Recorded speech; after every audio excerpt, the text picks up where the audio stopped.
Bonjour à tous. Comme l'an dernier, c'est depuis un café que j'ai choisi de m'adresser à vous. J'aime les cafés parisiens. Ils portent une part de notre identité. Les opinions, les amitiés, les amours s'y font et s'y défont. Les grandes décisions peuvent s'y forger.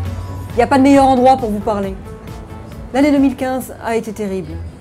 Il y a eu Charlie Hebdo et l'hypercacher en janvier. La violence et l'horreur qui se poursuit et rebondit chez nous et ailleurs, à Copenhague, à Tunis, à Beyrouth. Puis les attentats du 13 novembre, le carnage au cœur de Paris. La jeunesse saisie dans l'insouciance d'une soirée festive. Certains étaient aux terrasses des cafés, justement. Symbole, malgré eux, d'une liberté, d'une façon d'aimer la vie, à laquelle nous ne voulons pas renoncer. Nous aurions pu rester sidérés de terreur. Mais les Français ont fait face. Ceux engagés dans la lutte intérieure et extérieure sur le front du terrorisme. Policiers, militaires, secouristes, que je veux remercier pour leur dévouement et leur courage.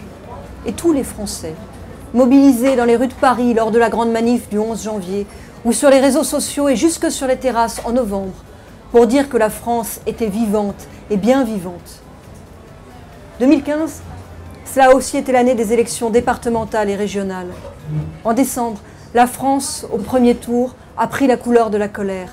Et cette fois-ci, ce n'était pas le rouge. Le Front National a recueilli plus de voix que jamais. Les Français se sont mobilisés entre deux tours pour que les nouveaux visages de nos régions ne soient pas ceux-là qui les défigureraient. Et la classe politique, quant à elle, a répondu en ordre dispersé, par l'habileté à gauche, et souvent par le déni à droite.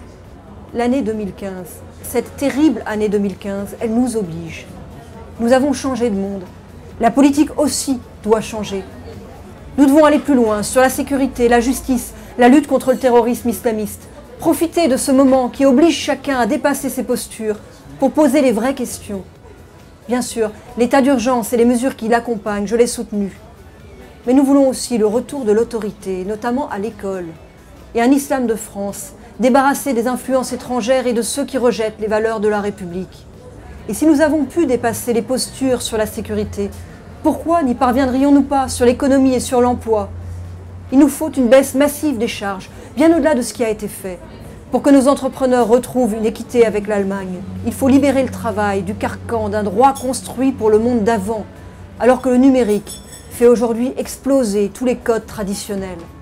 En 2016, je ferai entendre toutes ces convictions avec la liberté que j'ai toujours revendiquée. Elle a un prix, comme vous l'avez vu récemment, mais elle a aussi une vertu, celle de l'audace. Nous avons changé de monde. Il est temps que nous changions aussi. Je souhaite à chacune, chacun d'entre vous et à tous ceux qui vous sont chers une très belle année 2016.